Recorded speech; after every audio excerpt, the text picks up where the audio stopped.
Bem, acho que a essa altura já ficou evidente a pressão da sociedade e do planeta pelos investimentos, principalmente do setor de energia, na geração a partir de fontes renováveis e pela redução da pegada de carbono, a emissão de gases de efeito estufa em todo o seu processo produtivo. Mas a lógica do mercado ela ainda não reflete essa realidade. A energia hoje ela é comercializada por megawatt, por barril de petróleo, que está muito preocupado ali em estabelecer padrões pela sua qualidade, do potencial energético dessas fontes. Mas não olha para o impacto efetivo que essa geração tem no planeta. Então a gente tem uma dicotomia, entre o olhar, o cuidado pelo bem comum que a gente deseja, que a gente almeja, e a lógica do mercado, mais individualizada, do negócio, que visa o lucro. E como é que a gente pode equilibrar um pouco esse jogo para acelerar esse processo de transformação, contribuir nesse processo de transformação? E aí eu queria trazer um exemplo, um exemplo que começa a criar ativos digitais que se conectam a esse processo da geração de energia.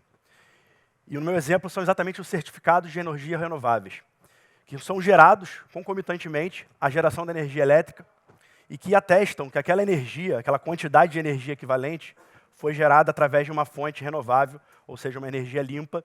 E, consequentemente, quando você consome essa energia que é vendida, você também recebe esse certificado para comprovar essa origem limpa da energia e que você pode usar internamente na sua empresa para garantir ali as suas metas de sustentabilidade, cumprir regulações específicas dos setores, ou até futuramente almejo que por regulações que vão impor através de leis para que a gente tenha todas as empresas na mesma direção para o futuro do planeta. Mas tudo ótimo, tudo lindo, um ativo digital que é comercializado junto com a energia, isso funciona muito bem quando essas coisas estão juntos. Mas quando a gente separa, quando a gente começa a ter a energia sendo entregue para uma empresa consumidora e esse certificado talvez sendo comercializado e vendido para outras. Mas você deve estar se perguntando, por quê? Por que separar? Porque a gente precisa de liquidez. Um ativo, um ativo digital, se ele não tem demanda, ele não tem valor. E não necessariamente a empresa que está ali geograficamente, fisicamente mais próxima para ser atendida pela aquela demanda de energia, pela aquela geração de energia, é que efetivamente quem dá mais valor e quem vai botar recursos para incentivar esse processo. Então, quando a gente desconecta o ativo digital efetivamente da energia gerada, a gente aumenta a aceleração desse processo, a gente aumenta os incentivos efetivamente colocados. Mas você deve estar se perguntando, muito bom, O físico é fácil ali, chegar a energia, ou chega ou não chega, é muito fácil de você controlar, você pagar por isso. Mas quando a gente fala do ativo digital, esse bem ali que você não pega, que você não tem como medir facilmente, você começa com uma série de preocupações. Vem perguntas, Será que, de fato, esse certificado que não estão me entregando é o certificado da energia que foi gerada? Será que esse certificado que eu estou recebendo foi vendido só para mim? Será que ele não foi vendido mais vezes? Nessa discussão, a gente começa a vir para esse ambiente digital, um ambiente que a gente está acostumado a essa natureza de questionamento, mas que pode muito bem acelerar esse processo. A gente viu no painel anterior, a gente fala desse desejo da descarbonização, mas ele passa por lógicas mais descentralizadas, ele passa pela digitalização e, sem dúvida nenhuma, por trazer mais a sociedade para esse processo, através da democratização. E aí, eu não vou me estender muito, mas quando a gente fala de um ativo digital, entra numa área muito cara a mim, meu tema de pesquisa que é a área de blockchain, Web3 e todo esse ambiente de tokenização, que a gente quando ouve já pensa na hora, Bitcoin. Está aí, um mercado digital, um ativo comercializado globalmente, trocado globalmente, sem uma autoridade central emitindo, mas fica tranquilo que eu não vou me estender aqui e falar muito. Eu acho que o importante, eu até separei um vídeo aí muito interessante para contextualizar um pouco dessa tecnologia, mas eu acredito que é uma tecnologia revolucionária, uma das principais das últimas décadas e que, sem dúvida, vai mudar muito como as coisas funcionam. E ela é, hoje, a maneira da gente criar esses ativos digitais, representar esses ativos digitais com segurança, com criptografia, para que a propriedade desse ativo, o valor desse ativo, ele possa receber a nossa confiança. Não porque a gente confia de que alguém falou que emitiu e que, de fato, é aquela energia limpa, como no meu exemplo anterior, mas porque o ambiente construído através da tecnologia assegura isso para a gente. Isso pode alavancar uma série de possibilidades para tentar ajudar a gente a, de fato, descentralizar a energia, de fato, estabelecer lógicas mais democráticas. E, para ficar no meu exemplo, que eu trouxe aqui de forma mais ilustrativa, eu pedi autorização para o pessoal da Eletrobras Furnas, que implementou, num passado recente, a tecnologia de blockchain para ajudar na emissão desses certificados.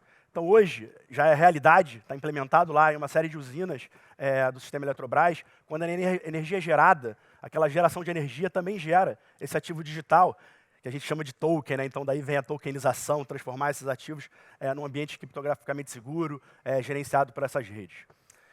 E essa energia gerada, ela consegue chegar nas companhias, não necessariamente na companhia que vai ser atendida pelaquela energia, mas por quem dá valor e quer incentivar financeiramente, através de todos os comentários ali e interesse dos stakeholders, interesse da legislação e outros aspectos, consegue dar liquidez a esse mercado custodiado através dessa tecnologia.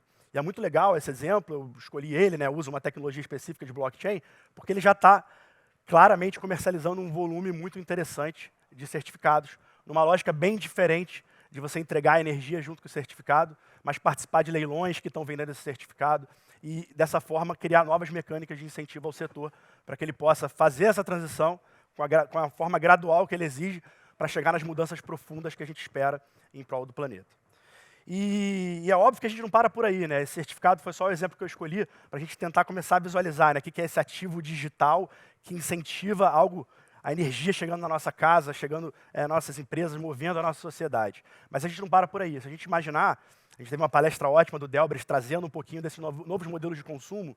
Então você imagina uma tecnologia que nasceu para desintermediar, conectando produtores e consumidores de energia, distribuídos ao longo do país, às vezes, como a gente viu na apresentação do Lucas, às vezes em áreas longínquas do país que não são atendidas pela lógica que a gente tem nas grandes cidades. Então existe um campo muito fértil de aplicação dessa tecnologia para tentar colaborar nesse desafio gigantesco e global que é a transição energética. E, sem querer me estender muito, eu separei algumas referências para instigar vocês de que a gente não para por aí, né?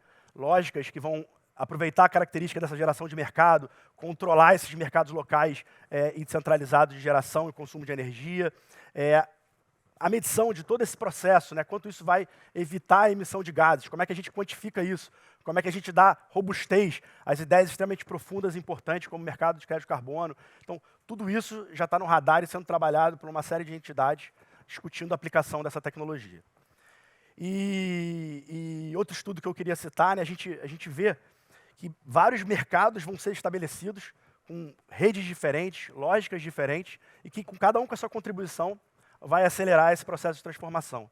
Então a gente vai ver a tecnologia de blockchain, e tecnologia boa, quando a gente começa a parar de falar dela, e ela começa a fazer diferença de fato, ela vira meio, ela não é o fim ali do processo, é quando a gente vai ver ela de fato viabilizando uma série de processos que vão transformar essa indústria e vão ajudar a gente a caminhar rumo a essa transição energética.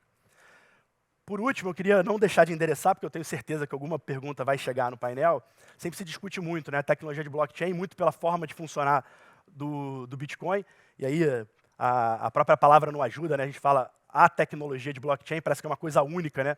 Mas embora a gente tenha um termo que se popularizou e todo mundo de alguma forma já ouviu falar, ela não é apenas uma tecnologia, né? Ela é um conjunto de tecnologias que permitem desenvolver uma série de redes que geram essa colaboração e nem todas têm as mesmas propriedades.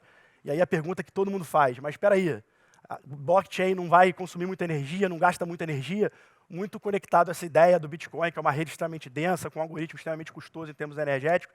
Há quem advogue pontos positivos e negativos disso, para isso teremos um painel para falar sobre isso. Mas eu queria referenciar esse estudo, que já se preocupa a olhar para essas diversas redes, como é que ela está contribuindo para a emissão de gases.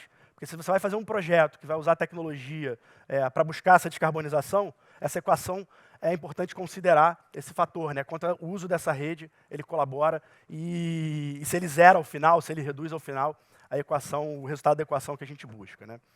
E por último, né, eu queria colocar muito claro, né? Eu estou desde 7 anos mais ou menos trabalhando nessa área e uma certeza que eu tenho é que é uma área que demanda muito o olhar multidisciplinar. Se você não olhar os aspectos regulatórios, legais, se você não olhar a lógica desses tokens, né, ou seja, esse ativo digital gerado e guardado por essa rede, como é que ele se comporta, como é que o valor dele é dado. Então tem uma lógica financeira e econômica muito importante. E óbvio, se a tecnologia não funcionar, aí você vai lembrar dela e vai ver que as coisas não entregam aquele valor prometido. Então a gente tem olhado por esses prismas diferentes, esse desafio de como essa tecnologia pode colaborar através da pesquisa, do desenvolvimento, com essa mudança, com esse olhar do setor, que tem um papel extremamente importante nessa transição energética e para o futuro do nosso planeta. Então, queria convidar vocês, a gente vai ter o painel, que vocês mandem as perguntas. Eu acho que a ideia aqui foi apenas instigar, mas a gente vai contar aí com palestras excelentes no nosso painel, para mostrar que não são só essas perspectivas que eu tive tempo de trazer, mas muitas outras. E espero que vocês curtam e participem, colaborem. Muito obrigado pela atenção de vocês.